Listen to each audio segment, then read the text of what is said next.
Bienvenue sur ma chaîne YouTube. Aujourd'hui, je vous propose de réaliser ce petit projet sur GIMP. Vous allez voir, c'est assez simple. Il y a très peu d'étapes.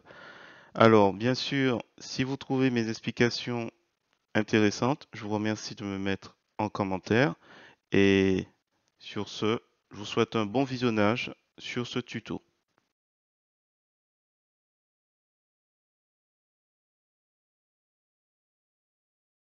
Alors, c'est parti. Nous voici sur GIMP, la version 2.10.36.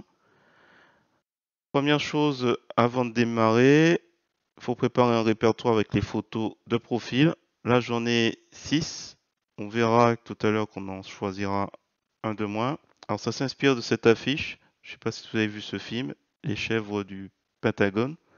Donc, l'idée, c'est d'aligner. Alors, il n'y aura pas de chèvres pour la dernière. Et donc, l'idée, c'est de les aligner, voir un petit peu comment on peut réaliser cette présentation en couleur. Donc, on retourne dans GIMP. Vous avez deux possibilités. Soit vous faites Fichier, Ouvrir, et vous faites Shift ou Maj et vous sélectionnez le premier, vous appuyez sur Shift et après vous sélectionnez le dernier et vous sélectionnez tout, ou vous faites CTRL A pour tout sélectionner, sachant que préalablement vous avez choisi vos photos. Donc ensuite vous faites ouvrir et après il charge un à un chaque photo individuellement dans un projet à part. Alors, il y a aussi notre possibilité.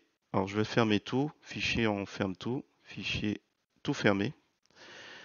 Vous pouvez aussi aller dans le répertoire et en appuyant sur CTRL, mieux choisir un petit peu ce que vous souhaitez. Donc là, par exemple, s'il y a certaines photos que je souhaite et pas d'autres, vous les sélectionnez. Vous faites CTRL et vous descendez et vous allez ici tout en haut de la barre d'outils là, et ça les charge. Ça revient un peu à la même chose. Donc là, moi je suis sur Windows 10 pour ce projet.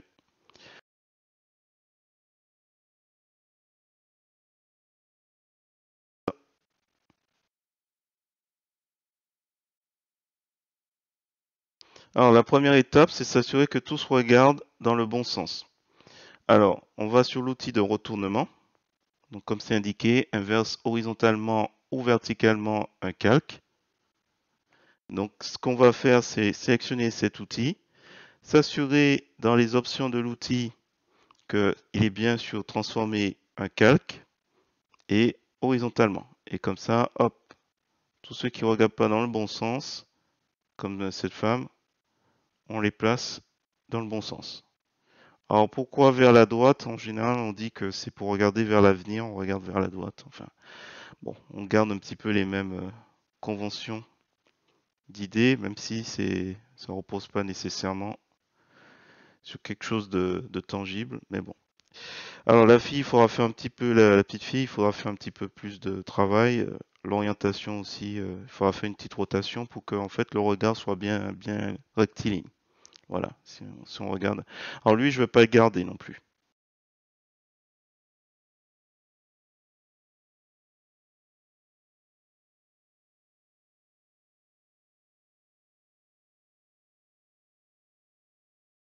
Alors l'étape 2 va consister à créer une nouvelle image. Donc fichier créer une nouvelle image. Je prends 1920 par 1280 et je vais m'assurer que je remplis de la couleur de premier plan. Donc là c'est arrière-plan. Je vais mettre couleur de premier plan qui est chez moi la couleur noire. Et on va valider. Donc ça va être ma base de travail.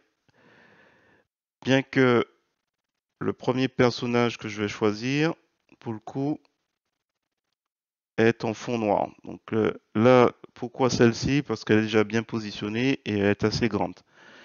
Alors j'aurais pu partir de cette image en fond, mais il faut s'imaginer qu'on n'a peut-être pas un personnage qui a déjà un fond noir. Je ne vais pas m'embêter, je vais prendre édition, copier. Alors, je vous invite, quand vous êtes sûr de vous, de faire copier, mais copier le visible, au moins vous ne serez jamais surpris en prenant une partie des éléments. Donc, édition, copier le visible.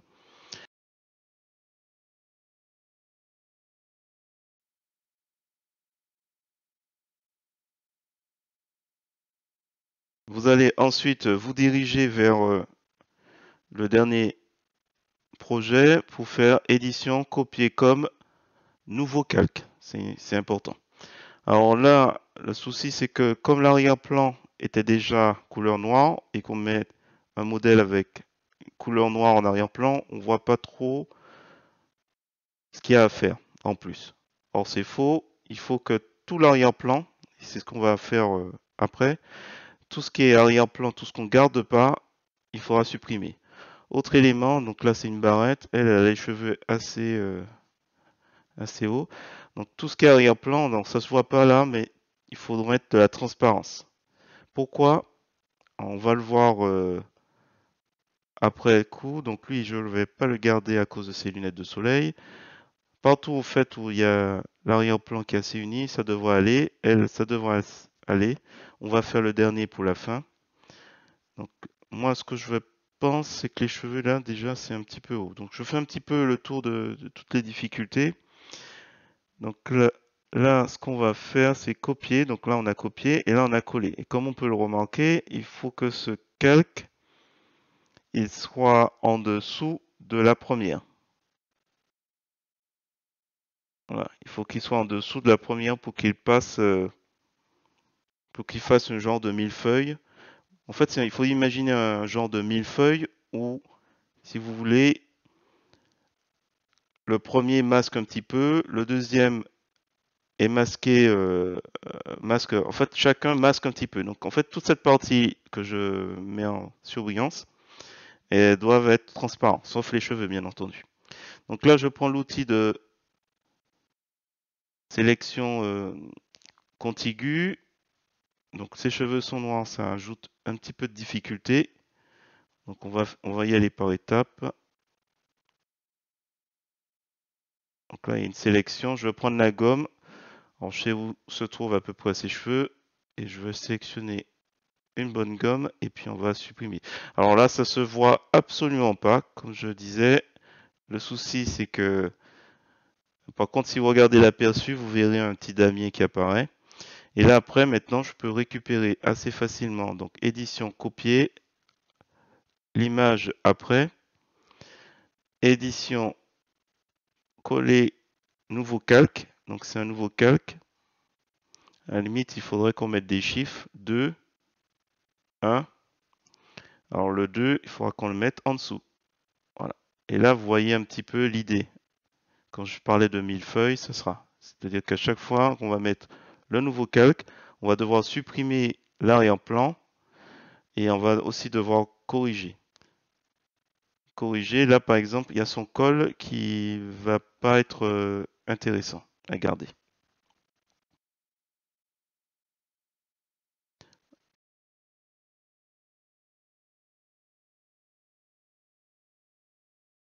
Alors l'étape suivante, vous l'aurez compris, ça va être dans un premier temps d'utiliser un guide pour aligner à peu près les yeux, sachant que progressivement, il faudra que les autres visages se réduisent pour donner un effet de perspective. Donc pour l'instant, je l'aligne à peu près, c'est pas une obligation. Il faut que je corrige aussi les cheveux, parce que ça a été détouré grossièrement. Enfin, j'ai effacé grossièrement. Donc on peut faire à l'aide de anti-effacement, on peut faire réapparaître un petit peu les cheveux. Alors pour l'instant, j'étais pas sûr de savoir si je gardais ou pas ces éléments. Et je pense que ce sera certainement pas le cas. Parce qu'en fait, ça cache le visage. Et l'idée, c'est vraiment de laisser suffisamment de parties de visage suivant sans trop en masquer en fait. Donc voilà. Donc là, il s'agit maintenant de détourer de manière propre. D'où l'intérêt, si possible, d'attacher et de bien avoir un fond uni, un fond bien uni, un fond. Donc là, c'est pas trop le cas. On a un fond noir avec les cheveux noirs, donc là, il aurait fallu prendre plutôt un fond coloré, vert, un vert, un vert bien flashy ou un bleu ou un arrière-plan qui est bien blanc pour détourer parfaitement. Donc là, pour l'instant, je m'acharne un petit peu sur les cheveux. Et on verra tout à l'heure que finalement, je vais la faire disparaître pour que ce soit mieux. Alors, maintenant, on va passer à la suivante. Et la même chose, on va s'amuser à supprimer tout ce qui n'est pas nécessaire. Donc, j'utilise la gomme. Il faudra vous assurer pour les calques que vous avez bien ajouté le canal alpha, ça a son importance. Donc, édition, copier le visible. On va coller. Alors, je clique sur arrière-plan, comme ça, il va se placer directement juste au-dessus. Donc, voilà. On va caler. Alors, lui, elle a la particularité d'avoir une petite tête. Exceptionnellement, je vais l'agrandir. L'idéal, c'est d'avoir des têtes à peu près de la même proportion dès le départ. Le fait de transformer, ça joue aussi sur le canal alpha. Donc, il faudra, si vous n'êtes pas au courant de ce que c'est que le canal alpha, c'est la possibilité d'ajouter de la transparence. Donc, si jamais vous vous retrouvez au moment d'effacer à vous retrouver avec autre chose que de la transparence, une couleur d'arrière-plan blanc ou noir, c'est qu'il y a un souci. Donc là, je sectionne avec la petite baguette magique. Là, comme on peut le voir, c'est beaucoup plus sélectif, puisque ça se détache mieux. Et là, j'ai juste à appuyer sur Supre ou Del. Vous pouvez faire édition, effacer. Là, je vais juste, pas nécessaire, je vais juste retirer la sélection. Tout en haut, là, il y a encore un petit bout. Là, au niveau des épaules, je vais retirer aussi. Enfin, on verra. On va récupérer la dernière, qui est un peu plus de travail.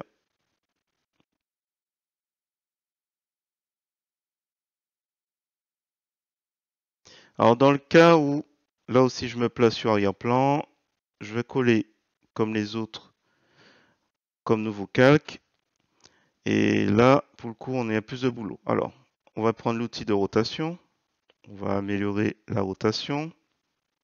Enfin, on fait tourner la tête. Ensuite, on va prendre l'outil de déplacement. On va à peu près la placer. Alors, la particularité, c'est que c'est une gamine, donc la tête est nécessairement plus petite. Donc, l'outil de mise à l'échelle va être en respectant les proportions, pour rappel. Donc, la petite chaînette, il ne faut pas l'oublier. Et après, on va déplacer au mieux. Donc, il faut faire une tête plus petite. Je pense que j'aurais dû faire 2 fois plus petite même. 2 fois plus petite, je pense. Voilà. Donc là, on n'oublie pas de renommer par ordre d'arrivée. La dernière 4. Et je vais m'arrêter là. Je prendrai pas Je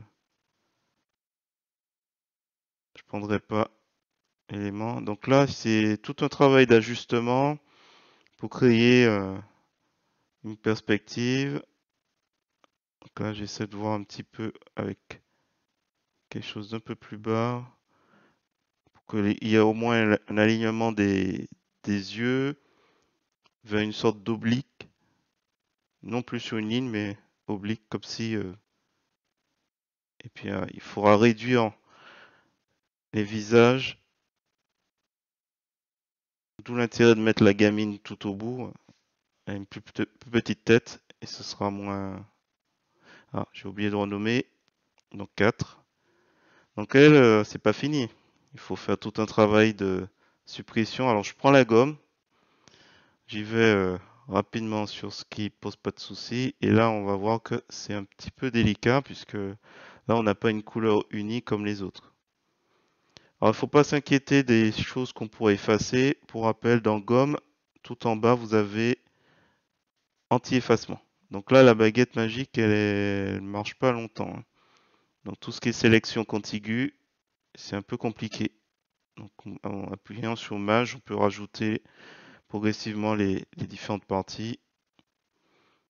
Et après, effacer. Voilà.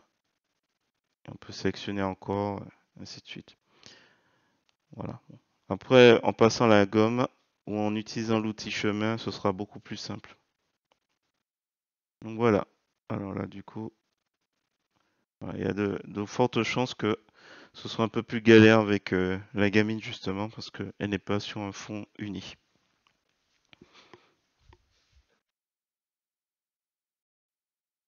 Alors, ce qu'on va faire maintenant, c'est assez simple, c'est de l'ajustement. C'est-à-dire que partout où ça a été mal détouré, on efface correctement en faisant un grand zoom.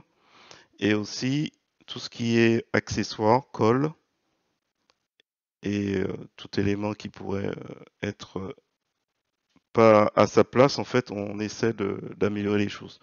Donc là, j'ai ce travail à faire puisque à la base, ces photos ne sont pas faites pour être ensemble. On n'oublie pas d'enregistrer, j'ai oublié de préciser ça, parce que ça c'est du boulot. Donc le col, on efface. Les cheveux, on verra tout à l'heure, pour l'une d'entre elles, ce sera effacé. Et là, on essaie au niveau de l'alignement des yeux de dessiner une ligne plutôt descendante, plus du tout rectiligne. Et là, les cheveux, on va voir que ça peut être intéressant d'effacer pas mal de coupes. Voilà, on essaie d'uniformiser.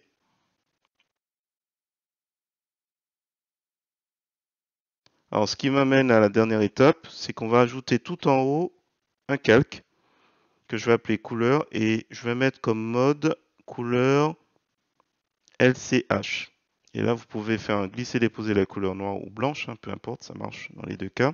Ça va vous permettre d'avoir les différents calques numérotés en niveau de gris. Et là, ce qu'on va faire, c'est qu'on va s'amuser justement à aller dans couleur, niveau. Et on va jouer un petit peu avec le curseur au milieu pour uniformiser, on va dire, pour rendre uniforme un petit peu, pour uniformiser la valeur en fait de tous ces, pour uniformiser un petit peu. Donc là, ça suppose qu'à chaque fois, vous allez sur chaque visage et que vous ajustez par rapport à l'une d'entre elles, hein, celle qui vous paraît le plus intéressante. Et en valeur, là par exemple, on va trop fort, on va sombrer un petit peu, ainsi de suite. Voilà. Et pour la dernière, voilà, toujours pareil, niveau. On essaie de rentrer un petit peu dans le même, dans les mêmes valeurs.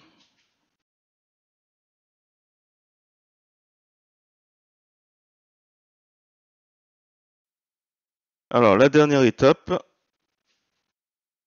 celle que je pense la plus importante, c'est de mettre, rajouter un peu d'ombre. Donc, je l'ai appelé calque transparent sombre et je vais intercaler en fait des calques transparents sombres entre chaque portrait.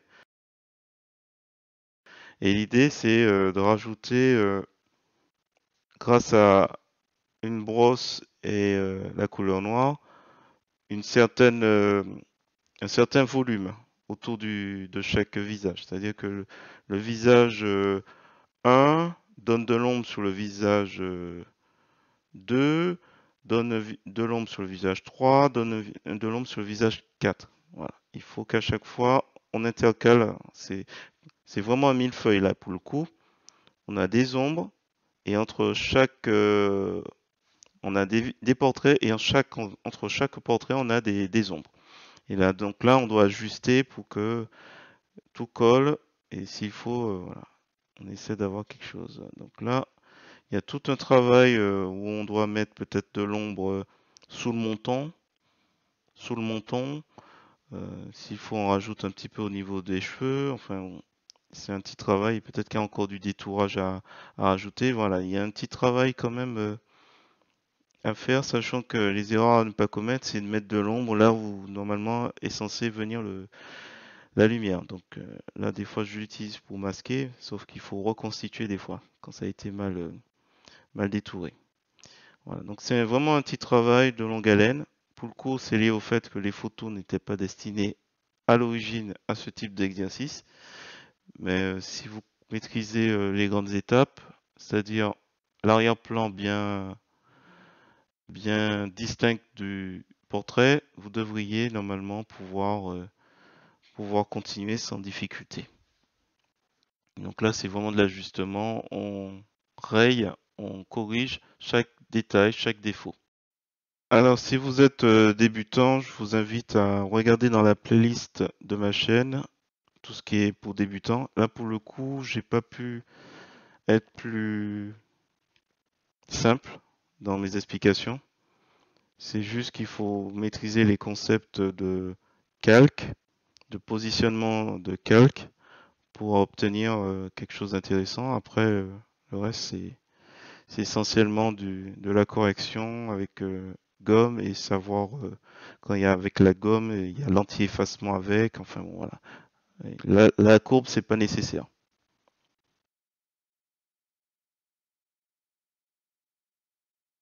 Alors, dernière étape, étape 8, vous pouvez rajouter un calque sur lequel vous allez superposer une couleur dorée.